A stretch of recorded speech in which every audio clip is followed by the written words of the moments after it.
வணக்கம் நண்பர்களே, நான் உங்கள் மைக் மோகன். அண்ணாமலை அவர்கள் அதிரடி காமிச்சிருக்கிறாரு. அதுவும் 100 வாக்குறுதிகளை வெளியிட்டு திமுக அதிமுகவுடைய தூக்கத்தையே கெடுத்திருக்கிறாரு அண்ணாமலை அவர்கள். இதை பற்றிய லேட்டஸ்டான தகவலையும் அதே போல தில்லு இருந்தா காமி, உனக்கு தைரியம் திராணி இருந்துச்சுன்னா காமிங்க, உங்களால முடிஞ்சதை செய்யுங்க அப்படிங்கிற மாதிரி அண்ணாமலை அவர்கள் கடுமையாக சாடி சவால் ஒன்று விட்டுருக்கிறாரு, சபதம் ஒன்று எடுத்திருக்கிறாரு. இதை பற்றி நாம் இந்த வீடியோலேயே தெரிஞ்சுக்க போறோம். இது மட்டும் இல்லாமல் இன்னொரு சூப்பரான விஷயம் என்னன்னா, தமிழகத்துல 4 லோக்சபா தொகுதிகள் வென்று வரலாறு படைச்சிருக்காங்க பாஜக. அந்த ஹிஸ்டரி இப்ப வெளியாகி திமுக அதிமுகவே கொலை நடுங்க வச்சிருக்கு பாஜக. இந்த சுவாரஸ்யமான தகவலை நாம் இந்த வீடியோல தெரிஞ்சுக்க போறோம். அதுக்கு முன்னாடி நம்முடைய சேனலை சப்ஸ்கிரைப் பண்ணாம பாக்குறீங்கன்னா மறக்காம சப்ஸ்கிரைப் பண்ணிட்டு பாருங்க. புதுசா நம்முடைய வீடியோ பார்த்துட்டு இருக்கீங்கனாலும் சப்ஸ்கிரைப் பண்ணிட்டு பாருங்க. அதே போல Facebook பேஜையும் தவறாம ஃபாலோ பண்ணிக்கோங்க. கோவை லோக்சபா தொகுதிக்கு 100 வாக்குறுதிகள் கொண்ட தேர்தல் அறிக்கையை வெளியிட்டிருக்கிறாரு பாஜக வேட்பாளர் அண்ணாமலை அவர்கள். நாடாளுமன்ற தேர்தல் 7 கட்டங்களாக நடைபெற இருக்கு. முதல் கட்டமாக ஏப்ரல் 19ஆம் தேதி தமிழகத்துல வாக்குப்பதிவு நடைபெற இருக்கு. வாக்கு எண்ணிக்கை ஜூன் 4ஆம் தேதி நடைபெற இருக்கு. அரசியல் கட்சிகள் வேட்பாளர்களை ஆதரிச்சு பிரச்சாரங்களை தீவிரப்படுத்தி இருக்காங்க. இதனால தேர்தல் களத்துல அனல் பறக்க ஆரம்பிச்சிருச்சு. தமிழ்நாட்டில் இந்த லோக்சபா தொகுதியில அனைவராலும் உற்று கவனிக்கப்படும் தொகுதிகளில் முக்கியமானது கோவை. கோவை மக்களவை தொகுதியில திமுக சார்பாக கணபதி ராஜ்குமார், அதிமுக சார்பாக சிங்கை ராமச்சந்திரன், பாஜக சார்பாக பாஜகவுடைய மாநில தலைவரான அண்ணாமலை அவர்கள் வேட்பாளராக போட்டியிடுறாங்க. கோவை லோக்சபா தொகுதியில தீவிர பிரச்சாரம் மேற்கொண்டுட்டு வரும் பாஜக வேட்பாளர் அண்ணாமலை அவர்கள் கோவை லோக்சபா தொகுதி மக்களுக்கு பல்வேறு வாக்குறுதிகளை வழங்கும் வகையில தேர்தல் அறிக்கையை இன்னைக்கு வெளியிட்டிருக்கிறாரு. கோவை தொகுதிக்கு 100 வாக்குறுதிகளை அளித்துள்ள அண்ணாமலை அவர்கள் இந்த 100 வாக்குறுதிகளும் தான் லோக்சபா எம்பியான உடனேயே அடுத்த 500 நாட்கள்ல நிறைவேற்றப்படும் அப்படின்னு தெரிவிச்சிருக்கிறாரு. அவர் வாக்களித்துள்ள வாக்குறுதிகள்ல சிலவற்றை நம்ம பார்க்கலாம். அதாவது கோவை எப்போதுமே பசுமையாக இருக்கிறதுக்கு மரங்கள் நட்டு பசுமை பரப்பை அதிகரிக்கிறதுக்கு நடவடிக்கை எடுப்பேன் அப்படின்னு சொல்லியிருக்கிறாரு.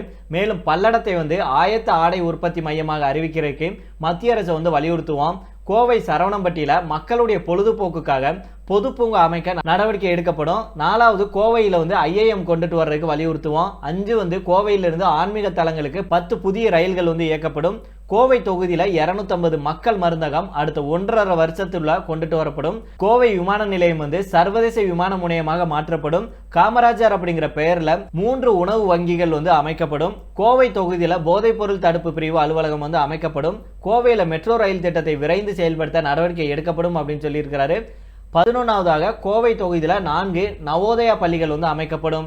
அதே போல கோவை நாடாளுமன்ற தொகுதிக்கு உட்பட்ட 6 சட்டமன்ற தொகுதிகளிலையும் தனித்தனி அலுவலகங்கள் திறக்கப்படும். அதை தொடர்ந்து ஆனைமலையாறு நல்லாறு அணை கொண்டுட்டு வருவோம். இப்படி பல வாக்குறுதிகளை அளிச்சிருக்கிறாரு அண்ணாமலை அவர்கள். அதனால இந்த வாக்குறுதிகளை எல்லாம் கிட்டத்தட்ட 100 வாக்குறுதிகளை நான் வெறும் 500 நாள்லயே நிறைவேற்றி காமிப்பேன் அப்படின்னு உறுதி கொடுத்து சவால் கொடுத்திருக்கிறாரு. இவருடைய இந்த வாக்குறுதியை கண்டு திமுக அதிமுக எல்லாம் இப்போ வாயடைச்சு போயிருக்காங்க, அப்படியே ஆடி போயிருக்காங்க அப்படின்னே தான் நம்ம சொல்லணும். ஏற்கனவே திரு அண்ணாமலை அவர்கள் சொன்னதை செஞ்சுட்டு வர்றாரு. மக்களிடையே மிகப்பெரிய வரவேற்பு ஏற்பட்டிருக்கு.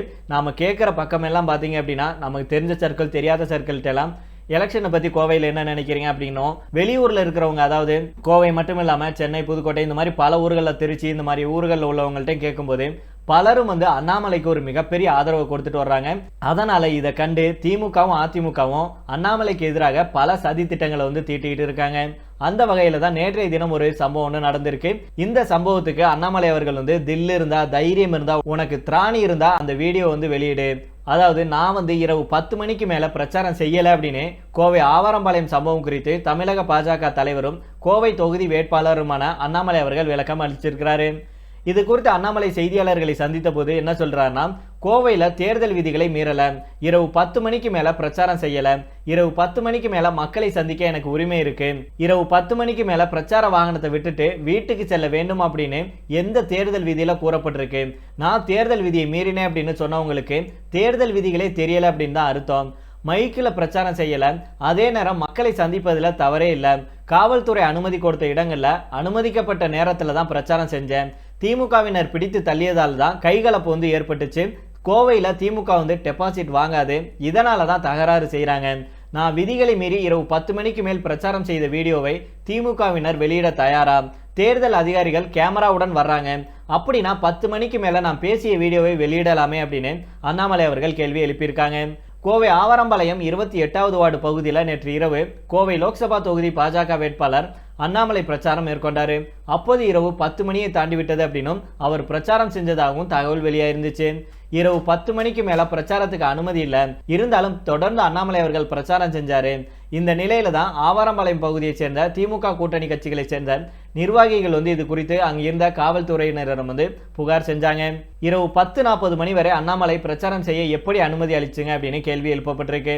இதை அறிந்த பாஜகவினர் அந்த இடத்துக்கு திமுகவினர் மீது தாக்குதல் நடத்தினதாகவும் இதனால் அந்த பகுதியில் பரபரப்பான சூழல் ஏற்பட்டதாகவும் சொல்லப்படுது. இதனையடுத்து அங்கு வந்த காவல்துறையினர் அவர்களை கலைந்து போக செஞ்சிருக்காங்க. இதனையடுத்து அண்ணாமலை அவர்களுடைய பிரச்சார வாகனம் அங்கிருந்து புறப்பட்டு போயிருக்கு.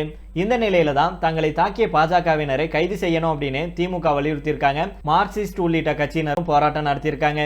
இதனையடுத்து அங்கு வந்த காவல்துறையினர் பேச்சுவார்த்தை நடத்தி காயமடைந்த நபர்களை ஹாஸ்பிட்டலுக்கு அனுப்பி வச்சிருக்காங்க.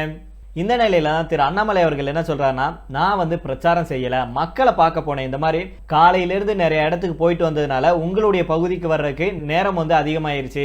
அதனால மறுநாள் காலையில நான் உங்களை சந்திக்கிறேன். இப்போ உங்களை பார்க்கறக்காக வந்திருக்கேன். எனக்காக நீங்க இன்னைக்கு ஃபுல்லா நின்றுருக்கீங்க. உங்களை நான் பார்த்துட்டு எல்லாத்துக்கும் என்னுடைய மன்னிப்பை கேட்டுட்டு போறேன். இதுக்காக தான் நான் வந்திருக்கிறேன். அதனால நாளைக்கு பிரச்சாரம் செய்வோம், தாமரைக்கு வாக்களியுங்கள் அப்படிங்கறத பத்தியெல்லாம் நாளைக்கு பேசுவோம் அப்படின்னு சொல்லி திரு அண்ணாமலை அவர்கள் விளக்கம் கொடுத்தோம். மேலும் நான் பிரச்சாரம் செஞ்சிருந்தேன் அப்படின்னா அதை திமுக வீடியோ எடுத்திருப்பாங்க இல்லையா, கண்டிப்பாக அந்த வீடியோவை தில்லு இருந்தா திராணி இருந்தா உடனே வெளியிடுங்க, நான் ஒத்துக்கிறேன் அப்படின்னு சொல்லி அண்ணாமலை அவர்கள் கடுமையாக பேசியிருக்காங்க. இதே போல தமிழகத்துல 4 லோக்சபா தொகுதிகள் வென்று வரலாறு படைச்சிருக்காங்க பாஜக. தமிழ்நாட்டில் பாஜக குறிவைக்கும் தொகுதிகளில் ஒண்ணுதான் கோவை. அங்கே பாஜக கடந்த காலங்களில் எப்படி செயல்பட்டு இருக்கு, பாஜகவுடைய வாக்கு வங்கி எப்படி இருக்கு அப்படிங்கிற குறித்து தான் பார்க்க போறோம். இந்த முறை தமிழ்நாட்டில் பலமுனை போட்டி நிலவுது. குறிப்பாக பாஜக இங்கு சில தொகுதிகளை குறிவைக்கும் நிலையில அதுல முக்கியமானது கோவை. கோவையில கடந்த சில ஆண்டுகளாகவே பாஜக வளர்ந்துள்ளதாக அந்த கட்சியினர் நம்புறாங்க.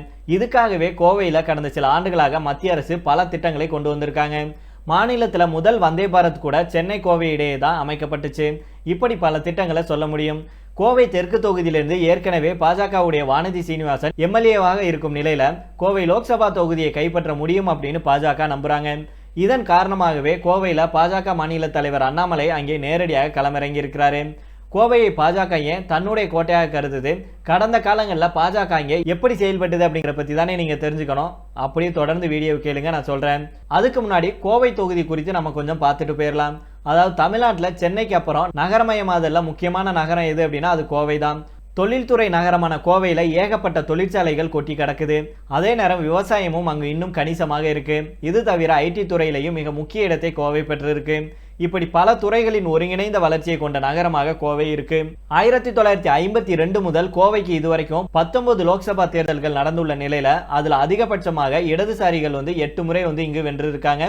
அடுத்து காங்கிரஸ் 6 முறை வென்றிருக்கு. திமுக மற்றும் பாஜக தலா 2 முறை வென்றுள்ள நிலையில அதிமுக 1 முறை மற்றும் வெற்றி பெற்றிருக்காங்க.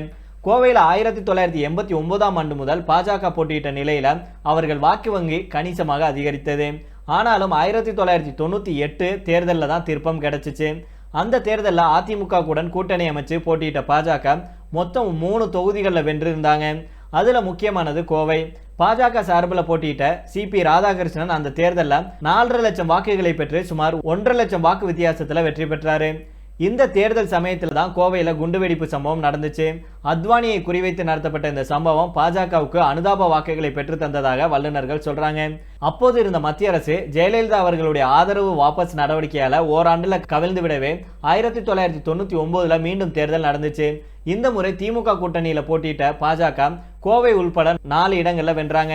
இதுதான் லோக்சபா தேர்தல் வரலாற்றிலேயே அதிகபட்சமாக தமிழகத்துல பாஜக வென்ற தேர்தலாகும். பாஜக சார்பில் கோவையில மீண்டும் களமிறங்கிய சிபி ராதாகிருஷ்ணன் 4.3 லட்சம் வாக்குகள் பெற்று சுமார் 54,000 வாக்குகள் வித்தியாசத்துல வென்றாரு. இப்படி அடுத்தடுத்து 2 தேர்தல்களையும் வென்றது பாஜகவுக்கு மிகப்பெரிய ஒரு நம்பிக்கையை கொடுத்துச்சு. அதுக்கப்புறமா அங்கே களத்துல இறங்கி வலதுசாரி அமைப்புகள் வேலை செய்ய ஆரம்பிச்சாங்க. இருந்தாலும் அதுக்கப்புறமா நடந்த தேர்தலில் பாஜகனால வெல்லவே முடியல. 2004 லோக்சபா தேர்தலில் அதிமுக கூட்டணியிலிருந்து பாஜக சார்பில் சிபி ராதாகிருஷ்ணன் போட்டியிட்டாரு. இருந்தாலும் அவரை 1.64 லட்சம் வாக்கு வித்தியாசத்துல திமுக கூட்டணியில் இருந்த இடதுசாரி வேட்பாளர் கே சுப்ராயன் அவர்கள் வீழ்த்தினாரு. வாக்கு விகிதத்தை பொறுத்த வரைக்கும் 1998 55% வாக்குகளை பெற்ற பாஜக 1999 சுமார் 50% வாக்குகளை பெற்றது. ஆனா 2004 லோக்சபா தேர்தலில் பாஜகவுடைய வாக்கு வங்கி 38% குறைஞ்சிருச்சு. அடுத்து நடந்த 2009 தேர்தலில் பாஜகவுக்கு நிலைமை மேலும் மோசமாச்சு. அந்த தேர்தலில் பாஜகவின் செல்வகுமார் 5வது இடத்துக்கு தள்ளப்பட்டாரு. அவரால் வெறும் 4% வாக்குகள், அதாவது 38,000 வாக்குகள் மட்டும்தான் பெற முடிஞ்சிச்சு. 2014 நாடு முழுக்க மோடி அலை வீசிய நிலையில கோவையில வெல்ல முடியும் அப்படின்னு பாஜக கருதுனாங்க. இதன் காரணமாக தான் அங்கு மீண்டும் சிபி ராதாகிருஷ்ணனை களமிறக்குனாங்க. அந்த தேர்தலில் கடுமையான போட்டி நிலவிய போதிலும் அதிமுக வேட்பாளரை வென்றாரு. சிபி ராதாகிருஷ்ணன் வெறும் 42,000 வாக்கு வித்தியாசத்தில் தோல்வியடைஞ்சாரு. அவர் பெற்ற வாக்கு வங்கி 33% ஆகும். இதுல தோல்வி அடைஞ்சாலும் பாஜகவுக்கு இது ஒரு கம்பேக் அப்படின்னே சொல்லலாம். ஏன் அப்படின்னா வாக்கு வங்கி சுமார் 30% அதிகரிச்சிருந்துச்சு. இந்த தேர்தலில் அதிமுக, பாஜக, திமுக, காங்கிரஸ், இடதுசாரிகள் அப்படின்னு பலமுனை போட்டி நிலவுச்சு. அதுல திமுக உள்பட பல கட்சிகளை பின்னுக்கு தள்ளி பாஜக 2வது இடத்துக்கு வந்தாங்க. 2019 லோக்சபா தேர்தலை பொறுத்த வரைக்கும் அதிமுக கூட்டணியில பாஜக இறங்கிய நிலையில சிபி ராதாகிருஷ்ணன் மீண்டும் 2வது இடத்தை பெற்றாரு. அவர் 31% வாக்கு வங்கி, அதாவது 3.92 லட்சம் வாக்குகளை பெற்றாரு. அங்கு குறிப்பிடத்தக்க வகையில மக்கள் நீதி மையம் 1.4 லட்சம் வாக்குகளை பெற்று 3வது இடத்துக்கு வந்தது அப்படிங்கிற குறிப்பிடத்தக்கது. இப்படி அங்கே பாஜக தொடர்ந்து போட்டியை கொடுத்துட்டு வர்றாங்க. இதன் காரணமாக தான் இந்த முறை அவர்கள் பாஜக மாநில தலைவர் அண்ணாமலையை களத்தில் இறக்கியிருக்காங்க. இருந்தாலும் அங்கு கடும் போட்டியே நிலவிட்டு வருது. அதிமுகவுக்கு பொதுவாகவே கோவையில செல்வாக்கு அதிகம் இருக்கும் நிலையில அங்கு சிங்கை ராமச்சந்திரன் போட்டியிடுறாரு. திமுக சார்பில் முன்னாள் மேயர் கணபதி ராஜ்குமார் போட்டியிடுறாரு. அதனால அங்கே போட்டி கடுமையாக இருக்கு. இருந்தாலும் திரு அண்ணாமலை அவர்களுக்கு ஒரு மிகப்பெரிய வாய்ப்பு இருக்கு அப்படின்னு சொல்லப்படுது. அதனால பொறுத்திருந்து பார்ப்போம் நண்பர்களே. உங்களுடைய ஓட்டு, உங்களுடைய சப்போர்ட் யாருக்கு அப்படிங்கிறத கீழே உள்ள கமெண்ட் பாக்ஸில் சொல்லுங்க. சரி நண்பர்கள், இதோட நாம் இந்த வீடியோ முடித்துக் கொள்ளலாம். இதை பற்றி உங்களுடைய கருத்துக்களையும் கீழே உள்ள கமெண்ட் பாக்ஸில் சொல்லுங்க. மீண்டும் நாளை வேறொரு செய்திகளுடன் உங்களை சந்திக்கிறேன். நன்றி, வணக்கம்.